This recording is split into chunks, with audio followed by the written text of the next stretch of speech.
Friendship day आवे वाला बा, कब होई तुमसे मुलाकात। फ्रेंडशिप डे आवे वाला बा, कब होई तुमसे मुलाकात। दोस्ती हवे या ज़िंदगी के सबसे खूबसूरत सौगात। दोस्ती हवे या ज़िंदगी के सबसे खूबसूरत सौगात।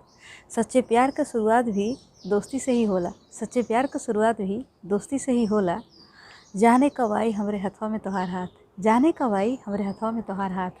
जेकरे संगे कइल जा सके नागिन डांस, ऐसन चाही संगतिया। जेकरे संगे कइल जा सके नागिन डांस, ऐसन चाही संगतिया।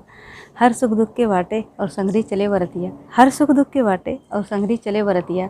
जेकरे होले से दिन हो जाए खुशी और जगमगा जाए रतिया। जेके संगरी होने से दिन बन जाए खुशी के और जगमगा जाए रतिया।